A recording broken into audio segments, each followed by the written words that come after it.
Hi friends, நான் Vaishnavi from அபிஷாஸ் home style. இந்த வீடியோவில் கடையில் இருந்து வாங்குகிற பெப்பரில் இருக்கிற சீட்ஸுகளை எடுத்து கண்டுகள் நடுறதுக்கு ட்ரை பண்ணினான். இந்த கண்டுகள் வளர்ந்துதா, இதுகளிலிருந்து ஏதாவது காய்கள் காய்ச்சுதான்ற எந்த எக்ஸ்பீரியன்ஸை உங்களோட ஷேர் பண்ணியிருக்கிறேன். இது நான் லாஸ்ட் சம்மருக்கு எடுத்த வீடியோ. உங்கள் யாருக்காவது யூஸ்ஃபுல்லாக இருக்குமன்றதுக்காக தான் இப்போ அப்லோட் பண்ணுறேன். பாருங்கள், பார்த்து என்ஜாய் பண்ணுங்கள்.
இந்த சீட்ஸுகளை நட்டு 14-15 நாட்கள்லேயே முளைகள் வர ஆரம்பிச்சிட்டுது.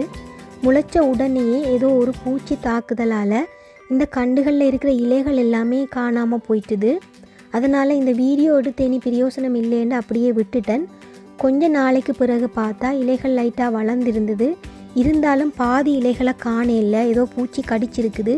ஒரு சில இலைகள் சுருண்டபடியும் இருக்குது. இனியும் இப்படியே பொட்டில் வச்சா கண்டு வளராதுன்றதுக்காக சரி சும்மா நிலத்தில் நட்டு பார்ப்போம் வளருதான்றதுக்காக நான் நிலத்தில் நட்டேன்.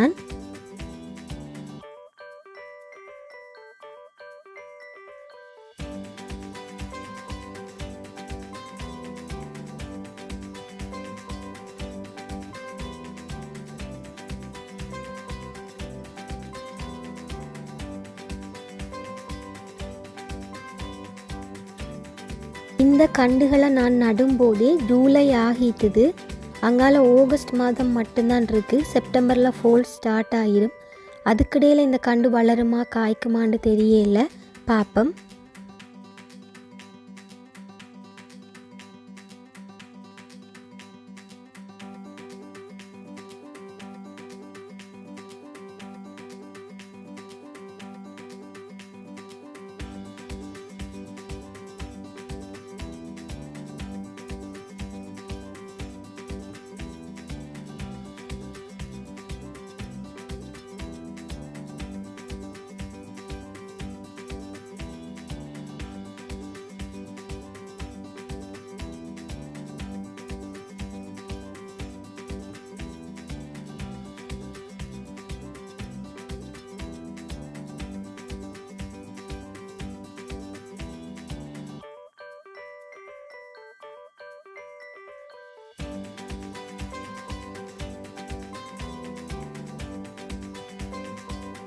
இப்போ எங்களோட டைம் 6:30 ஆகுது.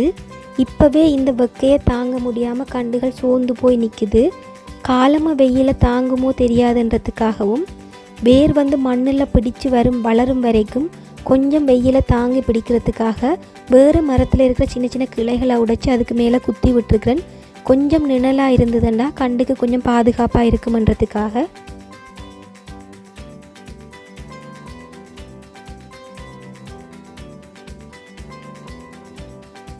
கண்டுகளை நட்டு கொஞ்ச நாள்லையே நல்ல வடிவாக வளர்ந்துட்டுது. நிறைய பூக்களும் பிஞ்சுகளுமாக இருக்கும்போது பார்க்குறதுக்கு மனசுக்கு சந்தோஷமாக இருந்தது. இருந்தாலும் கொஞ்சம் கவலை இருந்தது. ஏனெண்டா ஆல்மோஸ்ட் சம்மர் முடிய போகுது. இந்த பூக்கள் எல்லாம் பூத்து காய்கள் ஆகிருமா, காய்ச்சாலும் அந்த காய்கள் எல்லாம் முத்தி கலர் மாறி வருமான்னு யோசிக்கும்போது தான் கொஞ்சம் கவலையாக இருந்தது.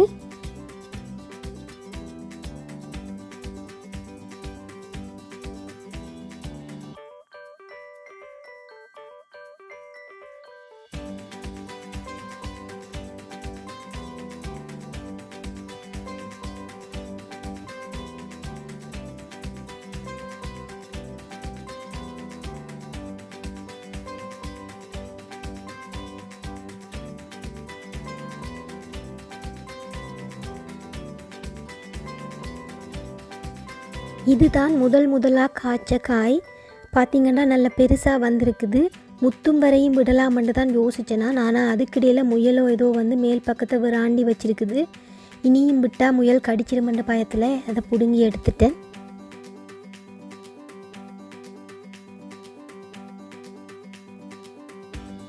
வீட்டுக்குள்ளே வச்சுருந்து 2-3 நாட்கள்லையே லைட்டாக நிறக்க ஆரம்பிச்சிட்டுது. இருந்தாலும் வெளியிலேயே வச்சுருந்ததால் தோலில் வந்து லைட்டான சுருக்கங்கள் விழ ஆரம்பிச்சிட்டுது. அப்போ இன்னும் கன நாள் வச்சுருந்தா பழுதாக போயிடுமென்னு நான் அதை சமையலுக்கு யூஸ் பண்ணிட்டேன். இப்போ எங்களுக்கு செப்டம்பர் மாதம் குளிர் வர ஆரம்பிச்சிட்டுது. கண்டுகளை பார்த்திங்கன்னா இலைகள் எல்லாமே வாடி போயிருக்குது லைட்டாக. இனி நாங்கள் மரத்தில் காய்களை பிஞ்சுகளை விட்டோம்னா அது முத்துறதுக்கோ பூக்கள் காய்களாக மாறுறதுக்கோ டைம் பத்தாது. அதனால் நான் எல்லாத்தையுமே ஹார்வெஸ்ட் பண்ணி எடுக்க போகிறேன். நான் எதிர்பார்த்த மாதிரி இல்லாமல் ஓரளவுக்கு ஒரு 5-6 காய்களாவது ஹார்வெஸ்ட் பண்ணக்கூடியதாக இருந்தது. அது மட்டும் இல்லாமல் குட்டி குட்டி பிஞ்சுகளும் நிறைய நான் ஹார்வெஸ்ட் பண்ணினான். கனடாவில் இருக்கிற யாராவது இதே மாதிரி ட்ரை பண்ணி பார்க்க போகிறீங்களா இருந்தால் கொஞ்சம் ஏர்லியாகவே சீட்ஸுகளை நட ஆரம்பியுங்க. அப்போ தான் கண்டுகள் வளர்ந்து நாங்கள் அதுகளை நிலத்தில் நட்டு வளர்ந்து பூக்கள் பூத்து காய்க்கிறதுக்கு டைம் சரியாக இருக்கும். நார்மலாகவே எங்களோட சம்மர் டைம் வந்து சரியான கொஞ்ச காலம். அதனால் ஏர்லியாக நட்டால் தான் எங்களுக்கு காய்கள் ஹார்வெஸ்ட் பண்ணக்கூடியதாக இருக்கும். இந்த வீடியோ உங்களுக்கு பிடிச்சிருக்குமென்னு நினைக்கிறேன். இந்த வீடியோ உங்களுக்கு பிடிச்சிருந்ததுண்டா மறக்காமல் லைக் பண்ணுங்கள், ஷேர் பண்ணுங்கள், சப்ஸ்கிரைப் பண்ணுங்கள். தேங்க்யூ.